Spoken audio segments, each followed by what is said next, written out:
네, 안녕하세요. 저는 바로에서 일하고 있는 김경아라고 합니다. 네, 감사합니다. 황준원 교수님. 네, 저는 강원대병원에서 일하고 있는 소아정신과 황준원이 아마 이번에 한국 그 학교정신건강의학회 추천해서 이수희 선생님 대신에 제가 들어오게 됐는데 대한신경정신의학회 쪽에서도 좀 관심 있는 사안이어서 지금 아마 두 단체를 약간 대변해서 제가 오는 입장이 됐습니다. 네. 예, 감사합니다. 네. 네, 네, 왕건아입니다. 저는 현직 고등학교 국어교사고요. 그러면 시작하도록 하겠습니다. 이번 사건 소식을 접했을 때 어떤 느낀 점이 어땠는지 돌아가면서 짤막하게 일단 얘기하고 시작하겠습니다. 김경화 대표님. 네, 제가 먼저 네. 말하겠습니다. 이제 처음에 이제 사건을 접했을 때는 사실 되게 이제 안타까운 사건일 수밖에 없죠. 그리고 특히 안전해야 될 학교에서 이제 그런 일이 이제 끔찍한 일이 발생했고, 더군다나 이제 또 교사에 의해서 그런 일이 발생했기 때문에 더 이제 충격적인 사건이라고 할 수 있을 것 같긴 하고요. 그렇기 때문에 또 사회적으로 이제 되게 우려가 되게 큰 또 집중이 좀, 이제 주목되는 그런 이제 사건이라고 할 수 있을 것 같습니다.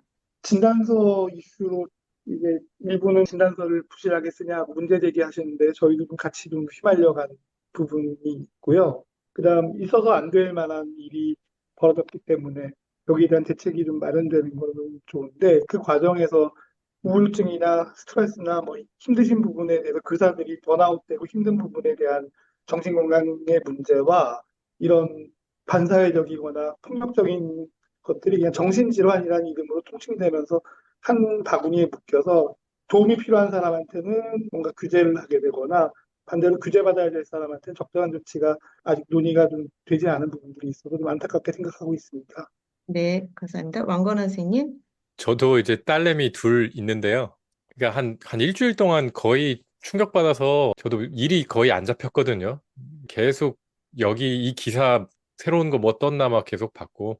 그러니까 처음에는 폭탄 교사가 방치돼서 이런 일이 터졌구나, 터질 게 터졌다라는 생각이었는데 보통 그래도 이제 학생들한테 폭언하거나 폭행하거나 뭐 심해도 그 정도로 예상을 하는데 이런 정도까지 살인 사건이 날 수가 있나 좀 많이 힘든 시간 보냈습니다. 또 이어서 다른 질문에 더 이어서 말씀드리겠습니다. 네, 재발을 막기 위한 대책은 원인을 무엇으로 보느냐에 따라서 되게 달라질 수 있을 것 같습니다. 이 사건의 원인을 무엇으로 보시는지 김경화 대표님.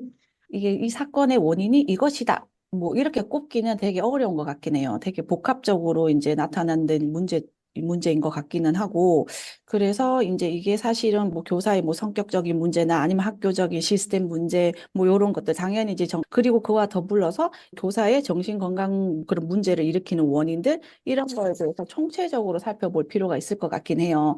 이분 같은 경우도 사실 뭐 정신건강 문제가 좀 있긴 했지만 뭐 우울증으로 시작했지만 원래 그런 것인지 아니면 뭔가 다른 이제 학교 생활을 하면서 여러 가지 스트레스로 인해서 이렇게 유발됐는지 이런 것도 사실은 면밀하게 살펴볼 필요가 있을 것 같고, 그런 경우에 만약에 이제 학교 생활을 하면서 이제 유발되었다.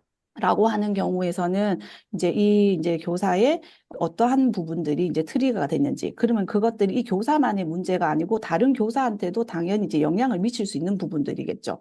그거와 더불어서 사실은 이제 교재 선생님들께서 학생들 간의 문제 아니면 이제 학부형들 문제 간에 해서 되게 많은 스트레스를 받고 있는 걸로 알고 있는데, 그러면 이제 그 스트레스를 받기 때문에 또 이제 정신적인 뭐 그런 상담 치료나 아니면 정신과 치료를 이제 찾게 되는데, 이런 지금 우리 하늘이법 이런 것들 때문에 이런 이제 정신 건강 문제를 이제 찾는 이런 것들을 이제 부정적인 이런 문제도 만들 수 있는 것 같기는 해서 이제 문제가 있는 것 같기는 해서 우리가 조심스럽게 접근해야 될 필요가 있을 것 같기는 하고, 이 사건 같은 경우는 사실 이제 학교 시스템적인 부분에서 조금 이제 아이를 학교시키는 부분이나 이런 부분들에서 좀, 차근차근 아니면 좀 체계적으로 이루어져 있으면 좋았을 것 같기는 하고, 또 더군다나 요 문제 같은 경우는 이게 이제 성격 우울증이나 뭐 이런 기발한 이제 그런 문제 사건이라기보다는 이 선생님의 개인적인, 그러니까 반사회적인 성향 때문에 폭력적인 성향 때문에 일어난 부분들이 더 많은 부분들이긴 하거든요. 근데 이런 부분들에서는 사실 보면 주위에 선생님들이 제일 잘 알고 있기는 해요. 지금 아까 전에 왕건한 선생님이 얘기했는 것처럼 이제 폭탄 선생님이라고 이제 얘기를 하는 것처럼 주위의 사람들이 제일 잘 알고 있는데 그 부분 여기 사건 같은 경우도 그 선생님의 이제 문제점들을 이제 인지를 학교 측에다가 이제 분리 조치나 이런 것들을 원했지만 그게 원활하게 이루어지지 못한 부분들도 있는 것 같기는 하거든요.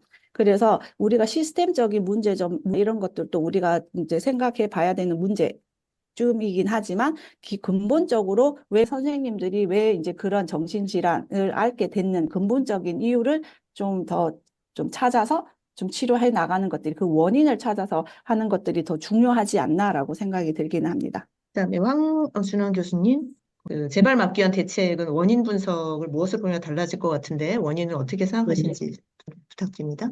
워낙 알고 있는 정보가 적고 그냥 소견서 낸 것 바탕으로 우울증 때문에 이러하리라라고 얘기하는 자체가 굉장히 좀 위험한 발상일 것 같습니다. 진단서는 뭐 저도 이제 선생님들한테 진단서 관련된 걸 내드리곤 하는데 제가 진단서를 드리면은 이 진단서가 학교 체계에서 올라가면서 누구나 다 열람할 수 있는 것처럼 마치 돼 있어서요. 이분의 구체적인 병명, 뭐 조현병이 있다든지 조울증이 있다든지 이런 게 있어도 이분이 이 진단서를 가지고 갔다가 학교장 내지는 그 행정당국에 있는 분들이 그 진단명을 볼 경우에 이분에 대해서 안 좋은 선입견이 생길까 봐 되게 이제 정신과 진단이라는 게 하나만 존재하지 않거든요. 조현병이 있으면서 스트레스가 많아서 우울하기도 하고 불안하기도 하고 이런 경우에 제가 과감하게 이제 소위 말해 정신질환자, 사회적으로 이제 좁은 의미의 자타의 우려가 있는 그런 질병에 대해서 제가 그 정보를 오픈해서 학교 측에 소견서가 채택이 돼서 올라가는 결제 라인에서 이분의 프라이버시를 보장할 수 있겠는가? 이 부분이 좀 우려스러워서 저도 진단 쓸 때 조금 조심스러워집니다. 그리고 지금 네네. 전반적으로 일단 뭐 대책이라고 나오고 뭐 원인 규명 이런 얘기가 나오는데 잠재적으로는 이 사안에 대해서 경찰 조사 내지는 기본적인 정신 상태에 대한 거 없이 그냥 표면적으로 지금까지 드러난 거 위주로 해서 대책을 마련하고 수립하게 될 경우에 자칫하면은 이게 실효적인 대책이 되기보다는 대책을 위한 대책이 되거나 교사에 대한 과잉 규제의 성격이 좀 있다고 저는 그렇게 생각하고 있어서 좀 우려스러운 부분들이 많고요. 아까 서두에 말씀드린 것처럼 이제 정말 도움이 필요하신 분한테는 오히려 도움에서 멀리하거나 아니면 뭐 신규 임용 교사라든지 뭐 조금 이제 안 좋은 사람들한테 오히려 선입견으로 다가갈 부분이 너무 많아서 굉장히 우려스럽습니다. 예를 들어 아까 학교 왕가라 선생님이 소위 말해 폭탄 교사, 좀 문제 있는 사람이라고 지목을 하는데 그게 이제 집단 내에서 그 선생님이 좀 이상하다라고 해서 이 사람한테 자칫하면 언쟁 붙는 부분들을 뭐 문제교사화해서 즉각 분리를 요청하고 이런 부분들까지 이어질 수 있겠다는 생각도 좀 들고 하여튼 이런 제도들이 졸속으로 추진되거나 아니면은 현장 의견 수용 가능한 전문가 의견 반영 안 되고 규제 위주로 갔다가는 자칫하면은 학교 선생님들이 총기를 다루거나 위험한 행동을 하는 집단보다 오히려 더 위험한 집단으로 낙인하는 효과가 있지 않을까 뭐 그런 우려도 좀 갖고 있습니다. 왕건원 선생님, 예, 그러니까 요즘 많은 논의들이 뭐 복직을 안 시켰어야 된다거나 처음에 폭력적 징후를 보였을 때 빨리 분리시켰으면 이렇게까지 안 되지 않았겠느냐라는 논의가 많았거든요. 저도 처음엔 그렇게 생각했는데 좀 더 생각해보고 뭐 이제 계획 범죄였다는 거 며칠 전부터 뭐 검색고 이런 것들이 드러난 걸 보니까 학교에서 복직 안 시키거나 빨리 분리시켰다고 하더라도 이 사람은 학교 밖에서 뭐 유괴해서 살해를 했다거나 혹은 놀이터 같은 데서 집단 흉기난동으로 살해 사건을 일으켰거나 그런 것까지 충분히 발생할 수 있었겠다는 생각이 들더라고요. 그래서 이제 교사가 문제가 아니라 우리나라 전반적으로 어떤 길거리에서 무차별 흉기난동 살해 사건이라든지 이런 것들이 잊혀질만 하면 계속 보도가 되고 있고 그런 것들을 제가 좀 통계를 찾아보니까 실제로는 뭐 우리나라의 살인 사건으로 인한 사망자가 거의 300명 정도씩 매년 발생을 하고 있고 그중에서 이거는 뭐 돈이나 원한 관계가 아니라 진짜 정신질환에 의한 살인이라고 보이는 그렇게 판단되는 것도 거의 몇십 건씩이 매년 일어나고 있더라고요. 그래서 그것 중에 하나의 사건으로 생각되기는 합니다. 그런데 그 사회 전반적으로 뭐 정신보건법 개정된 지 이제 거의 10년 가까이 됐는데 그거에 대해서 많은 우려가 있었고 현재도 뭐 부활해야 된다 혹은 뭐 거기에 대해서 논의를 자체가 불가능할 것이다라는 말씀이 많기 때문에 그거는 논의 범위가 너무 많아지기 때문에 이제 사실은 정치권에서도 논란을 꺼리고 그냥 학교에 대한 대책만 논의를 하고 있더라고요. 참 그게 근본적인 문제지만 또 우리도 어쩔 수 없이 학교에 대한 대책에 집중할 수밖에 없는 게 좀 한계라고 생각이 들고요. 근데 근본적으로 사회 전반적인 정신질환 이 위험자들에 대한 관리 체계가 선행이 되어야 하는데 일단 우리는 학교 문제에 집중해서 지금 말해야 되는 것이 좀 안타깝습니다. 예. 그리고 이제 이것과 관련해서 또 무슨 친자를 살해한 교사가 작년에 있었다는 게 뒤늦게 보도가 됐는데 그것도 보면은 친자 살해한 그 사건이 전국에서 거의 49건인가 있었는데 그중에 한 건이 사실은 교사였기 때문에 인구 비례로 보면은 그렇게 교사가 뭐 특별히 이상한 직종이라고 보기까지는 어려운 정도 통계라고 생각이 들거든요. 그래서 저는 이제 근본적인 사회 전반적인 정신질환 관리 체계가 일단은 문제지만 그것에 대한 논의는 참 어려우니까 그런 것에 좀 안타까움을 느끼고 있습니다. 네. 이번 사건 발생을 통해 봤을 때 무엇이 부족했고 어떤 대책이 필요하다 보는지 김경아 대표님 말씀해 네, 주세요. 여기 이제 두 개로 생각을 해볼 수 있을 것 같긴 해요. 하나는 이제 교사의 그런 정신 건강적인 문제와 그리고 시스템적인 문제. 근데 이제 그 교사들의 정신 건강 문제 쪽, 여기는 사실은 아까 이제 왕건한 선생님께서 말씀하신 거랑 더불어서 이거는 진짜 지극히 개인적으로 이렇게 이제 폭력적인 성향 때문에 나타난 사건이긴 하거든요. 지금 과거에 비해서 이제 우리가 소위 말하는 뭐 묻지마 사건, 묻지마 이제 범죄 사건 같은 경우는 네, 매년 늘어나고 있거든요. 그래서 1년에 지금 뭐 한 20건 정도는 계속 발생하는 걸로 나타나는데 그게 이제 어쩌다 보니까 이제 선생님이 이제 된 경우 이거 같긴 해요. 이번 같은 경우는. 그래서 근데 이제 문제는 이것들이 이제 법안이나 아니면 지금 대책이나 뭐 이런 것들이 교사들의 정신건강 문제로만 이렇게 이제 원인을 다뤄서 집중되는 것 같아서 매우 좀 안타깝긴 하고요. 그래서 아까 말씀드렸다시피 이제 요 경우는 반사회적인 폭력적인 성향 때문에 이제 나타난 걸로 보이고 특히 이제 주위 동료 교사로 증언들로도 많이 확인이 되고 있는 부분이거든요. 그래서 그런 일반적으로 전반적으로 정신 건강 문제를 초점을 맞추기보다는 이제 교사의 개인적인 성향이나 뭐 이런 행동 분석이나 이런 것들을 통해서 이런 위험 현상, 전조 현상에 이제 초점을 맞춰서 이제 시스템으로 대응할 수 있는 부분에 맞추는 것이 더 실효성이 있지 않는가. 특히 뭐 급성으로 나타나는 경우 아니면 뭐 만성이든 뭐 그렇게 차이는 없긴 하겠지만 이런 경우는 보통 범죄자들은 범죄 전에 이런 위험 현상들이 전조 현상들이 나타나거든요. 그럼 이것들은 누가 제일 잘 알 수 있냐라고 하면 동료 교사들에 의해서 이제 관찰될 수 있는 것들이 제일 좋기 때문에 이런 위험 징후들이 뭐 사실은 전문적인 지식 없으면 알아차리기 어려운 부분도 있긴 하지만 그래도 관심 있는 이제 동료 교사들에 의해서 인지될 수 있기 때문에 이제 어떻게 인지하는 이런 방법들 그런 것들을 관찰했을 때 어떻게 분리 조치를 빨리 효과적으로 할 수 있는 이런 이제 시스템 문제적으로 이제 초점을 맞추는 것들이 더 중요해 보이고요. 그리고 그와 더불어서 어떻든 이제 시스템적인 아동들의 하교할 때 뭐 보호자 대면을 인계한다든가 아니면 돌봄 교실에서 뭐 안전 지침과 관련해서 좀 현실적인 조금 더 현실적인 제도를 만들 필요가 있어 보이긴 합니다. 감사합니다. 황준원 교수님, 이번 사건 발생을 통해서 봤을 때 무엇이 부족했고 어떤 대책이 필요하다고 보십니까?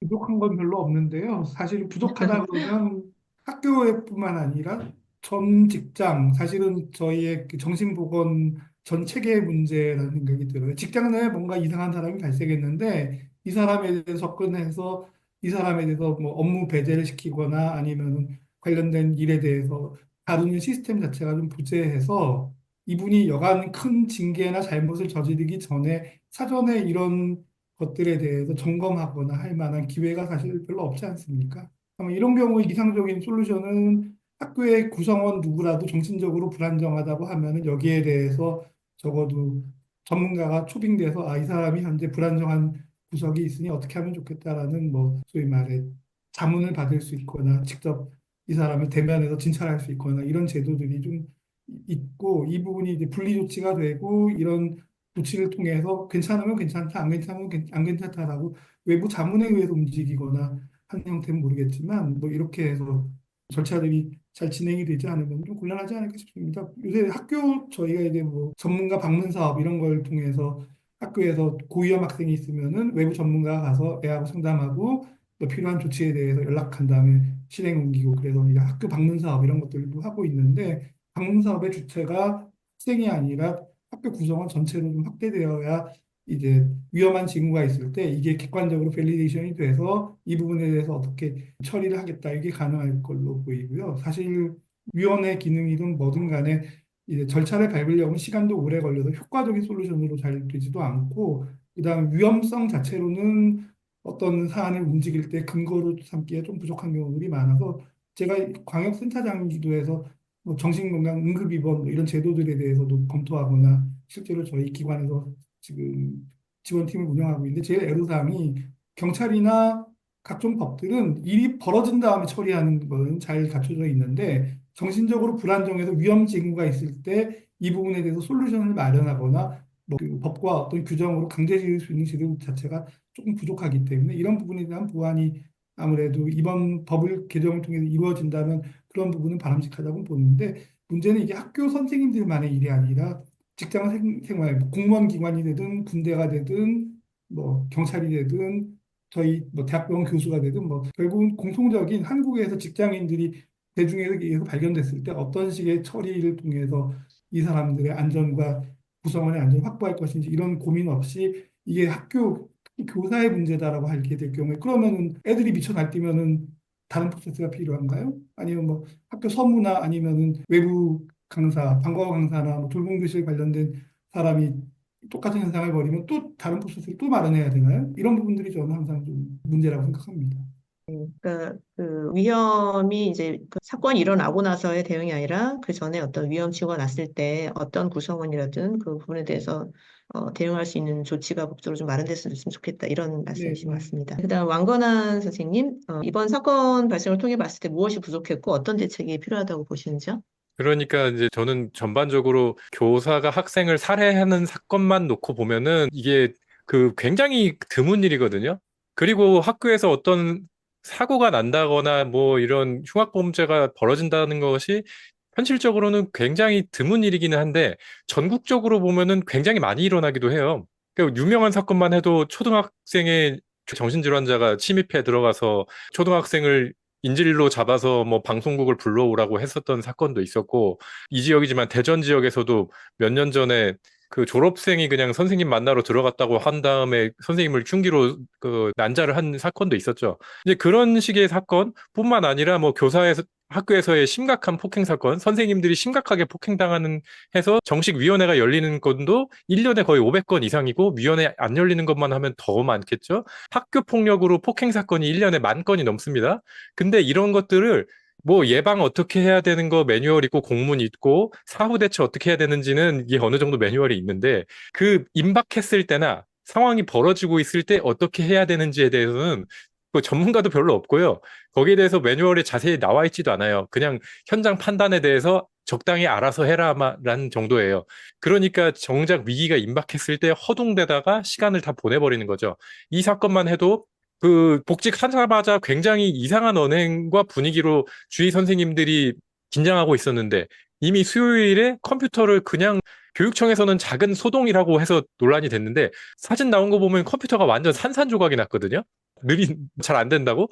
그리고 그 다음날 교사가 목 졸렸던 것도 재현한 걸 보니까 이게 상당히 심각한 수준의 그 위협이었는데 수요일, 목요일에 이런 일이 일어나는데도 학교에서는 보고하고 뭐 장학사님 퇴근해서 다음 주에 온다 그러고 하면서 거의 한 수, 목, 금, 토, 일, 월 이렇게 시간을 계속 지체해서 그 사이에 교사는 이 살해 방법들을 검색하고 계획을 하고 있었던 거잖아요. 그러니까 이제 학교 전반적으로 위기체 능력이나 이런 위기가 언제든지 발생할 수 있다는 그런 인식 자체가 너무 부족해서 결국은 이렇게 큰 사고까지 나지 않았나 생각이 듭니다. 네, 왕건한 선생님께서 말씀하신 거니까 저희가 이제 학교에서 심폐소생술 같은 거 이제 연습 많이 하는데 그런 것처럼 어떤 그 폭력이나 이런 문제가 발생한 그 상황에서 어떻게 움직일 것인가에 대한 어떤 실행 매뉴얼이나 뭔가 대응 이런 부분에 좀 구체적으로 준비가 필요하다 이런 말씀을 해주신 것 같습니다. 자, 그다음에 사실 이번 사건은 선생님들한테도 사실 되게 큰 충격이었고 그래서 뭔가 대책이 필요하다라는 부분에 동의하면서도 현재 그 대책이 논의되는 과정을 보면서는 선생님들이 안심하기보단 우려를 더 많이 표현하는 것 같습니다. 이에 대해서 어떻게 생각하시는지 김경화 대표님 말씀해 주세요. 아까 앞서 말씀드린 것처럼 뭐 사건의 원인은 되게 다양하게 존재함에도 불구하고 이제 이게 일반적인 선생님들의 정신 건강 문제로 초점을 맞추는 게 제일 이제 문제인 것 같기는 해요. 그래서 사실은 요거는 아까 왕건한 선생님도 말씀한 것처럼 교사뿐만 아니고 모든 직군에서 이런 정신건강 문제에 호소하는 사람이 되게 많단 말이에요. 그리고 이런 것들은 감기가 걸리면 병원 가는 것처럼 뭐 심리적으로 힘든 경우 뭐 정신과나 상담소를 찾는 사람들이 되게 자연스럽고 있고, 그리고 국가적인 차원에서도 그런 정신건강 치료를 받도록 되게 이제 유도하고 하는 이런 과정에서 사실은 이제 이 하늘이법 같은 경우는 이제 심리적인 문제를 호소하는 이런 모든 교사들을 약간 잠재적인 범죄자로 취급하는 그런 이제 우려될 수 있는 부분이라고 볼 수 있을 것 같긴 하고요. 그리고 이거와 더불어서 사실은 이것들을 이제 학교 안에서만 봐도 이게 교사한테만 이제 집중되는 부분도 우려되는 상황이라고 생각이 들어요. 아까 뭐 학교 폭력이나 이런 것처럼 실제로는 이제 선생님 문제뿐만 아니고 학생들의 이제 정신질환이나 이런 문제를 가진 사람들도 되게 많단 말이에요. 그리고 이제 학생들의 그런 폭력적인 성향이나 뭐 정신 그런 건강적인 문제나 이런 것들이 또 교사들한테 영향을 주는 부분도 사실은 되게 많고요. 그래서 이런 것들을 그냥 이제 교사한테만 하는 것들이 이제 문제라고 보기 때문에 그거보다는 이제 학교 안에 그런 구성원, 뭐 학생들을 포함한 그런 것들로 확대되어야지 너무 교사한테만 치중돼서 잠재적인 범죄자로 취급을 하는 것들은 되게 열심히 학생들을 가르치는 이제 교사님들한테 되게 이제 그런 의욕을 꺾는 행위라고밖에는 생각이 안 되기 때문에 이런 이제 문제 해결책은 아까 이제 말씀드린 것처럼 뭐 폭력적인 이런 전조 현상이 발생되는 경우에 이제 이 학교에서 이제 가해자로부터 이 학교 구성원들을 늦지 않게 재빨리 이제 분리 조치할 수 있는 시스템 이런 것들이 조금 체계적으로 이제 만들어져야 하는 것들이 제일 중요한 부분이 아닌가 싶습니다. 황진원 교수님, 예. 그 교사들도 충격이 심했을 텐데 그 우려를 보낸 이유에 대해서 말씀해 주시기 바랍니다. 아까 왕관한 선생님 말씀 들어보면은 폭력적이고 문제 행동들이 많았는데 보고 체계가 좀 늦어지거나 작동하는 좀 시간이 걸려서 좀 딜레이가 되느라 안타까운 부분이 있다라고 제가 말씀 들었고요. 사실은 뭔가 정신적으로 문제 있는 이상한 사람이 그 발견이 되면은 경찰에 신고를 해서 원래 응급입원 신청 같은 걸 하면 72시간 정도 정신기관에서 평가하거나 치료하는 그런 제도들은 마련돼 있습니다. 근데 지금 아시다시피 뭐 의정사태 이런 것들 때문에 모든 대학병원들이 응급실로 이렇게 경찰들이 데리고 올 경우에 수용이 불가해서 제대로 치료받지 못하기 때문에 이런 부분에서는 조금 딜레이는 있는데 아마 올해 좀 의정사태가 풀리고 나면은 그 다음에 밟을 절차는 지금 현장에서 벌어지는 뭔가 괴이하고 이상한 행동에 대해서는 어차피 폭력적인 일이기 때문에 경찰에 신고를 하고 그 신고의 이후에 절차에 대해서 정신질환에 의해서 뭔가 말이 안 통하거나 이상한 상황이 되면 경찰에게 응급입원 신청이 돼서 경찰이랑 의사가 동의해서 응급입원을 받는 절차 이런 것들이 돌아가게 만드는 게 포인트가 될 거고요. 그다음에 아까 질문은 어떤 것이었죠, 처장님? 그러니까 교사들이 그 뭔가 대책이 필요하다고 생각하면서도 되게 걱정스럽게 이 그 정부에서나 어쨌든 정치권에서 발표하는 대책에 대해서 좀 우려를 많이 하고 있는 것 같아서 어떻게 그건 생각하시는지 어떻게 보면 궁금해요. 당연한 게 이번 대책이 자꾸 교사에게 무슨 뭐 정신건강에 대해서 전수조사를 하겠다.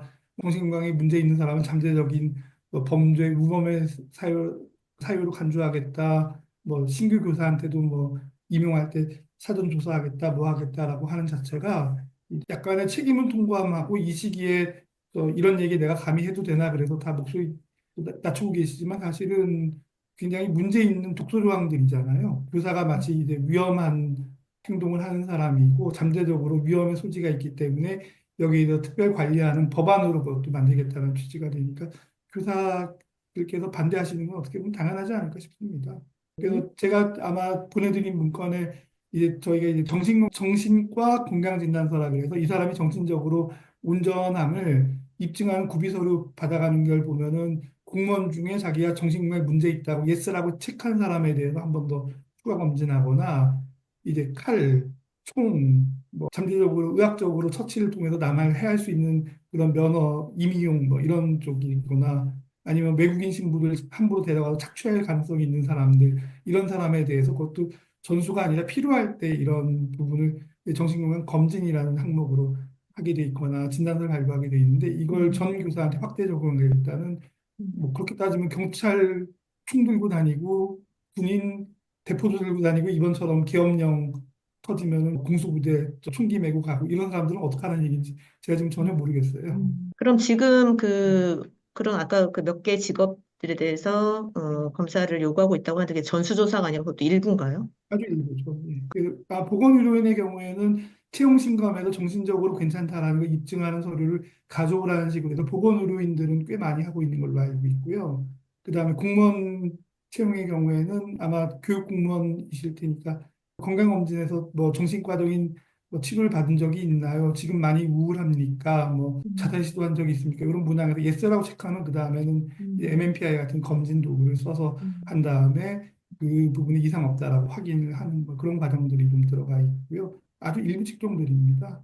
그래서 문제 하나 생겨서 그 직종에 대해서 단속할 거면은 예를 들어 대단히 좀 미안한 얘기지만 뭐 수년 전에 제주도의 모 검사장님께서 베이비 오일 들고 다니시면서 온 동네에 난리 쳤을 때는 모든 검사들은 다 그런 검진을 받으셔야 됩니다. 또 이번에 계엄령 같은 때 총칼을 자르고 뭐 도발할지 모르고 이런 위험한 행동들이 예상될 만한 직구는 그걸 필수적으로 해야죠. 지금 아마 군 신검에서 면제냐 뭐 공익이냐 이런 걸 가리기 위해서 적성 검사를 해서 급수 부여하는 게 있지, 직업군인에게 별도의 정신건강 체계가 잘 돌아가고 정말 총기 다루고 병영 생활하고 가혹행위 과거에 한 걸로 유명한 집단이 그런 거 안 하거든요. 그런 부분들이 이 교사에 대한 너무 과잉 규제 내지는 이 여론을 의식해서 뭔가 조속 입법이 될 경우에는 교사 선생님들이 직업에 대한 보람도 잃어버릴 뿐더러 이 자체가 과잉 규제이거나 뭔가 잠재적인 범죄로 다루게 되니까 뭐 제가 학교 선생님이어도 굉장히 기분 나쁘거나 받아들이지 못할 정책처럼 보입니다. 네, 지금 어떤 요소를 가진 뭐 총기라던가 뭐 미용에서 칼이라 이런 걸 다루는 분들한테 그 검사를 할 때도 그 일을 하시는 분한테 모두 다 적용 안 되는데 교사에 대해서는 모든 교사 이렇게 그 어떤 검사에 대한 요구 이런 것이 있다는 것이 매우 부당할 것 같다라는 말씀을 해주셨습니다. 왕건아 선생님, 예, 어떻게 생각? 지금 상황에서 좀 연상되는 과거의 사례들이 좀 있거든요. 이제 학교폭력 관련법들하고 아동학대 관련법들이 이런 식으로 갑자기 국민적인 공분을 산 다음에 급하게 추진돼서 만들어진 법들인데, 그것들이 입법 취지와 맞게끔 학교를 보호하고 있는 것도 아니고 아동들을 보호하고 있는 것도 아니고 오히려 교육을 엄청나게 망쳤거든요.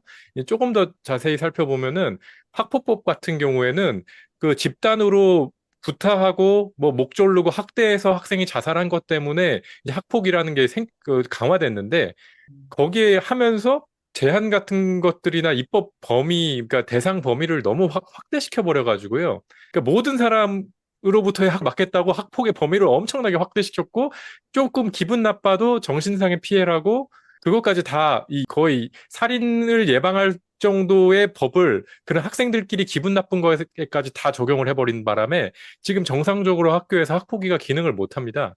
아동복지법 관련해서도 가정 내에서 거의 뭐 보통은 부모에 의해서 학대 살해당한 아이들 때문에 이 아동학대 관련법들이 굉장히 강화가 됐는데요. 근데 여전히 집에서 살해당하는 아동들 막지 못하고 있고요. 오히려 조금 기분 나쁘면은 그런 것들도 전부 학대로 신고하게 만들어가지고 지금 거의 진짜 물론 학대 수준의 교사들이 연간 몇 명이 유죄 판결을 받고 있는데 수천 명의 교사들이 범죄 가해자로 계속 등록되고 있지 않습니까? 이런 식으로 하는 입법도 정말 학생을 보호하는 취지로 입법이 됐다고 하더라도 이런 식으로 졸속 입법이 되면은 오히려 학교를 지금 조금 좋아질랑 말랑 하고 있는 상황에서 또 완전히 망치는 법이 될지 않을까 하고 심각한 우려를 하고 있는 것이고요. 특히 이 교사의 알려진 얘기들을 살펴보면은 임용 첫 해 교육장상 받고 4년 만에 석사 마치고 거의 2.5년마다 수상을 해서 2020년까지 수상이 9개나 있었다. 이게 지역적 특징을 좀 고려하더라도 이거는 평균보다는 많은 수준으로 짐작이 되거든요.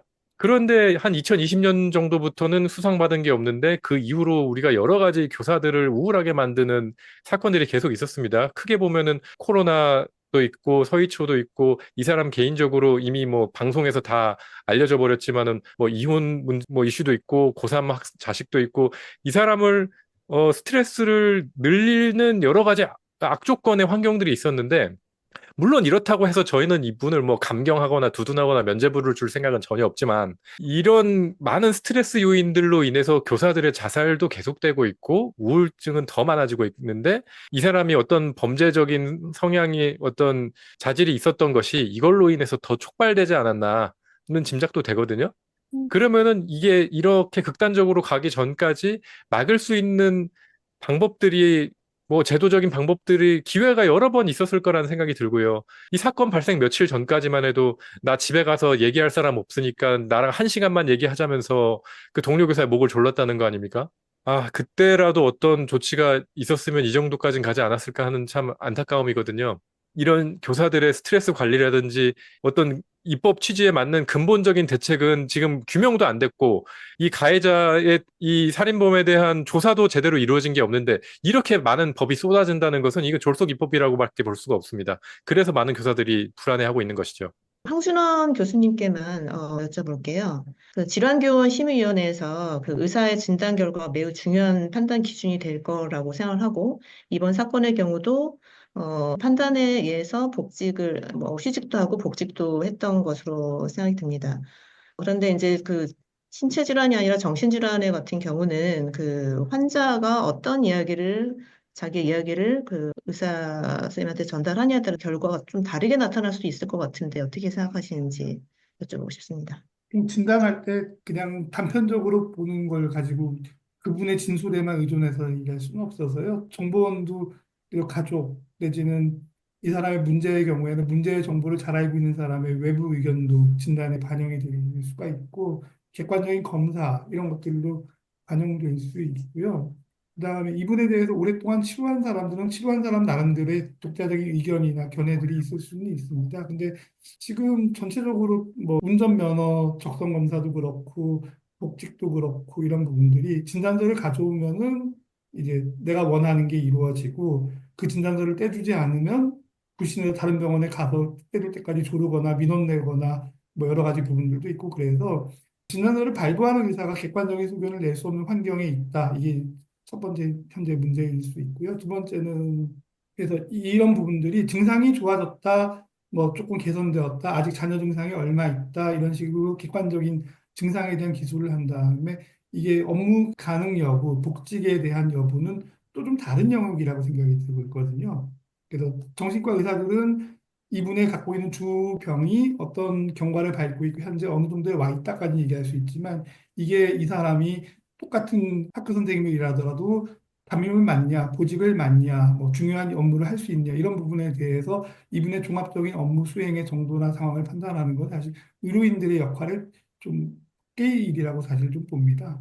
그래서 그 현재 진단서는 본인이 뭔가 희망할 때 그 희망하는 거를 의학적인 소견으로 좀 구현해 드리는 역할을 할 수 있지 객관적으로 이분에 대해서 판결, 이분은 어느 정도의 업무 범위에서 복직이 가능하다든지 학교에서 어느 정도의 기능을 수행할 수 있다든지 지금은 아직 그 모든 기능이 무리기 때문에 뭐하다든지 부분은 결국은 의료인의 판단 영역의 밖의 부분은 위원회가 할 수밖에 없지 않나 생각을 하게 되고 그다음 뭐 진단서를 내고 그동안 받아들여진 과정에서 개인정보가 너무 취약해지기 때문에 개인 민감 정보 뭐 예를 들어 제가 조현병 환자를 보더라도 이 사람 망상이 있고 환청이 있고 뭐 이것 때문에 현실 검증력이 떨어져서 긴급 입원을 했는데 지금은 뭐 환청은 좀 줄어들었지만 아직 피해의식이 남아있고 심하게 불안한 상태 이거 어떻게 적어요?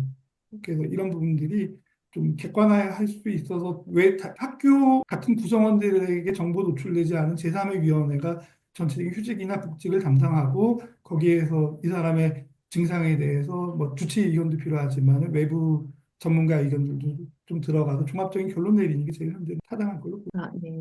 그리고 그 이번 사건에 관해서 여러 이제 대책이 나오고 있는데요. 가족이나 대리인을 통한 대면 인계 원칙, CCTV 설치 확대라던가, 1인 1교 학교 전담 경찰관 배치라던가, 혹은 현재 교육청 자치기구로 있는 질환교원 심의위원회를 교육감 직속으로 강화하자는 의견 뭐 임용 전후 정신건강 검사 의무화 뭐 이런 그 여러 가지 대책이 나오고 있는데 그 중에서 실효성 있는 정책이라고 생각하는 부분은 어떤 부분인지 또 주요할 점은 무엇인지 대표님 부탁드립니다.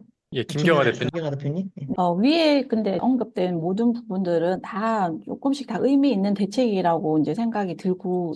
특히 이제 1인 이제 학교 전담 이제 경찰관들 배치하는 거, 이런 것들은 사실은 이제 선생님들의 그런 이제 업무들을 좀 줄여주는, 그래서 이제 스트레스를 선생님들이 좀 덜 받을 수 있는 부분들도 있기 때문에 약간 좀 되게 효율적인 이런 부분들이 아닐까 싶기는 해요. 그래서 이제 요런 이제 1인 학교 이제 전담 경찰들이 있으면 이제 선생님들이 하시던 일들을 이제 전담하는 부분들도 있으니까 업무도 되게 줄여줄 수 있는 좋은 거라고 생각이 들기는 하고요.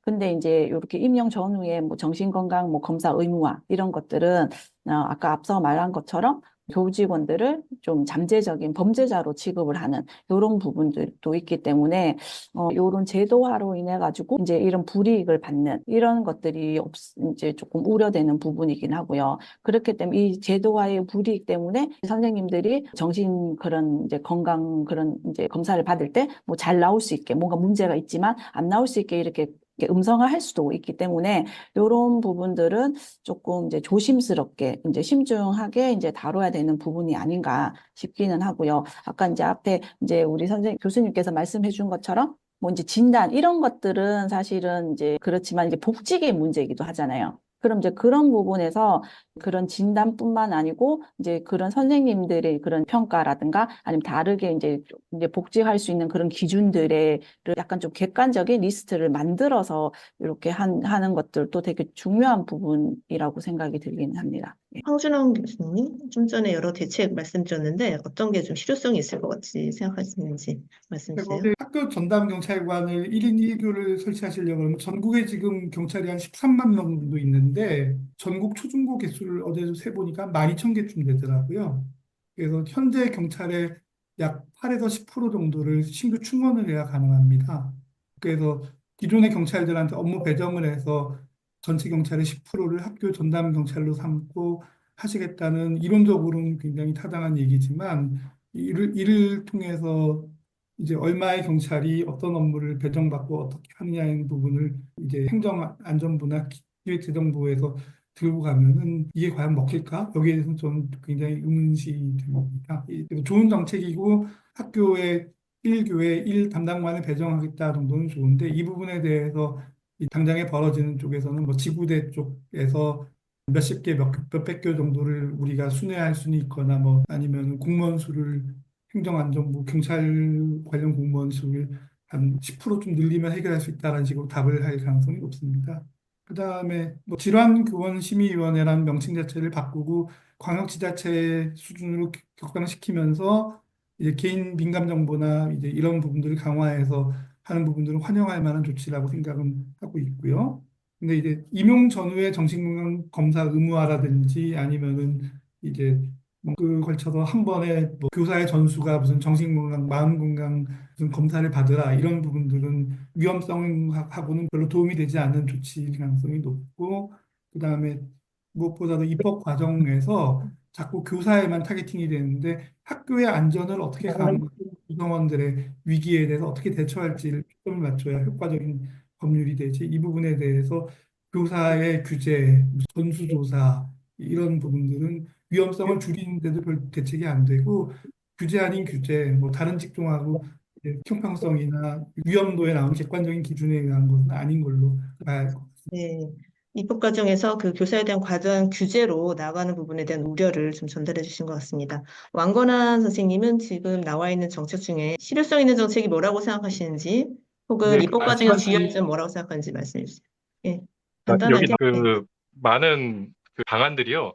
실현됐다고 해도 이 하늘량의 살해 사건을 과연 진짜 막을 수 있었을까? 이것에 초점을 놓고 본다면은 다른 장단점이나 효과들은 있었겠지만 이 사건을 근본적으로 막기는 어려웠을 거라는 생각이 듭니다. 예, 뭐 전담 경찰이 있었다고 한들 학교에 있는 교사가 학생을 유인해서 책 준다고 데리고 가는데 그걸 경찰이 당신은 얘를 살해할 수도 있으니까 내가 끝까지 따라가서 지켜보다가 보내주겠습니다라고 할 수 있었을까 싶은 생각이 들고요.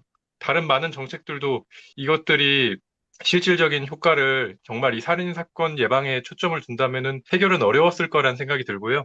그럼 그거보다는 조금 낮춰서 교사의 스트레스나 소진을 좀 줄일 수 있는 방법으로 현실적으로 할 수 있는 방법들은 좀 있죠.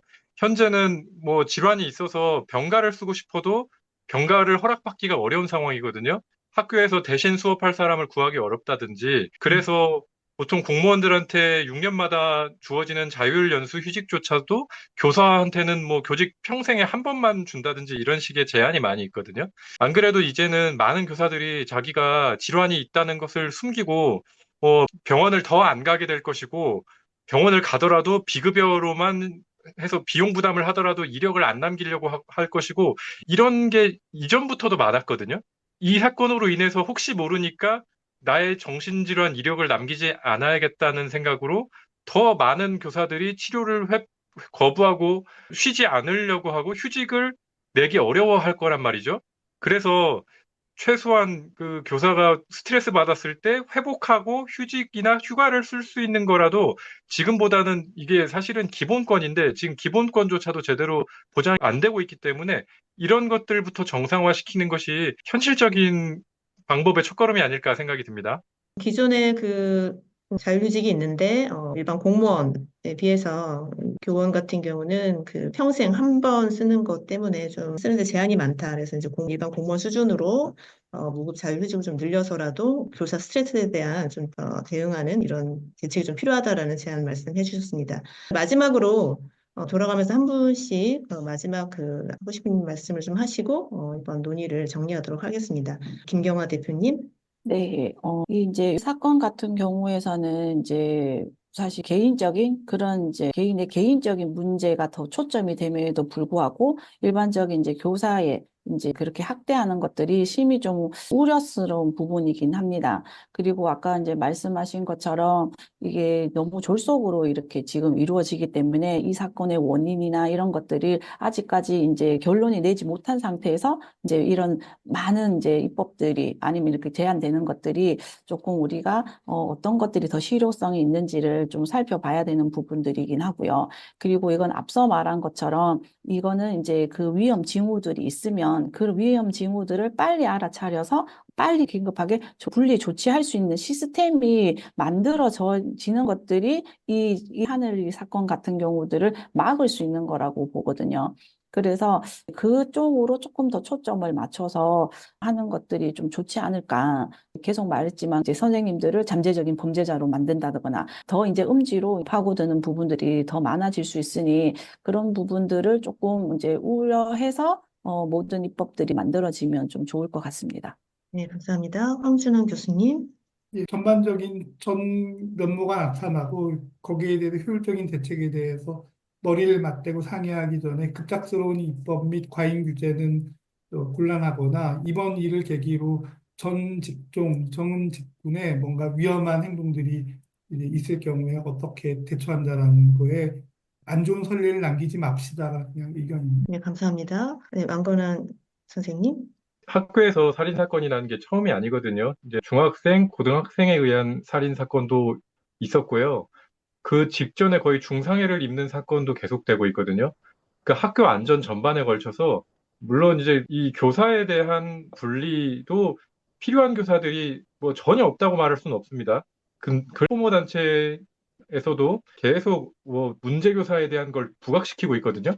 근데 이거는 이 상황의 본질과는 거리가 있다는 생각이 들고, 물론 이 직전에 위험성이 있는 교사들이 지금 분명히 있긴 있을 것 같은데, 거기에 대해서 저는 제일 걱정이 드는 게 이 사건이 터지고 나면은 보통은 도저히 이런 일이 또 일어날까 싶지만 모방 범죄가 항상 일어나고 있거든요.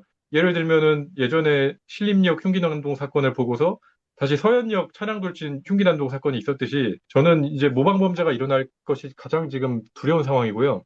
이것이 또 교사뿐만 아니라 학생들 간에 또 학생이 교사에 대한 것이나 학생끼리나 에서도 지금 그 위험한 폭력성을 그 정신질환이나 장애를 가졌거나 그런 학생들이 있어요. 가장 중요한 건 이들이 이런 폭력성을 잘 조절할 수 있도록 많은 지원을 해야 되는 것인데 그 조절이 어려운 수준까지 가면은 그리고 진짜 또 폭력이 임박했다고 느껴지게 되면 그런 위기 상황에서는 신속히 분리하고 그 학생이 복귀할 수 있도록 많은 지원을 할 수 있는 체계가 갖춰져야 되는데 이것에 대한 논의를 하려 그러면은 또 차별하고 배제하느냐에 대한 그런 인한 반대 여론이 엄청나게 단체에서 들끓어 오르거든요. 그래서 결과적으로 이 꼭 교사의 그 살해 의도나 뭐 가능성에 대해서만 초점을 맞추지 말고 학교 구성원 전체 사실은 학생이 사실은 가장 많은 수이긴 합니다. 뭐 그 이외에 학교를 드나들 수 있는 수많은 인력들이 있습니다.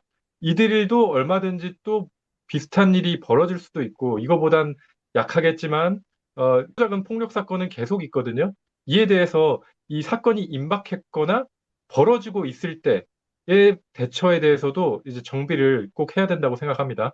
네, 고맙습니다. 오늘은 대전 저 초등학생 사망 사건과 관련해서 여러 그 전문가분들 모시고 지금 현재 하늘이법 입법 과정에서 유의해야 될 점, 그리고 어떤 방향으로 나아가야 될지 좋은 의견 주신 것 같습니다. 지금 논의된 내용들이 대안을 내올 수 있는 이런 좋은 어떤 자료로 쓰일 수 있도록 해보겠습니다. 감사합니다.